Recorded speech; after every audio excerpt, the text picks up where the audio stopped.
காலையில என்ன சமைக்கணுங்கிறதுக்கு நைட்டே நான் எல்லாமே முடிவு பண்ணி வச்சுருவேன். எல்லாமே பிளான் பண்ணி வச்சுட்டு, இந்த மாரி குட்டி குட்டியா பாக்ஸில கட் பண்ணி, ஒரு பாக்ஸில போட்டு ஃப்ரிட்ஜில நான் வச்சுட்டேன்னா, காலையில சமைக்கிறதுக்கு ரொம்ப ஈஸியா இருக்கும். அப்படியே தாளிச்சு விட்டா போதும். ரொம்ப ஈஸியா இருக்கும்.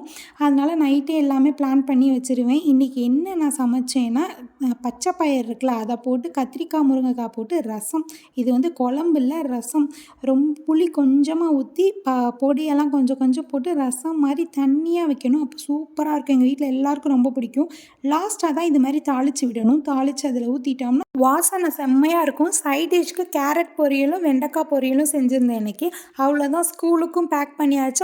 ஆஃபீஸ்க்கும் பேக் பண்ணி ஏர்லியாவே எடுத்து வச்சாச்சு. வாரத்தில ஒரு நாளைக்கு என் பையனுக்கு ஸ்கிப் டே மாரி கேட்பான். ஸ்நாக்ஸுக்கு ஃப்ரூட்ஸே வைக்கிறீங்க டெய்லி. இன்னைக்கு ஏதாவது பிஸ்கெட்டு அது மாரி ஏதாவது வைங்கன்னு கேட்பான்.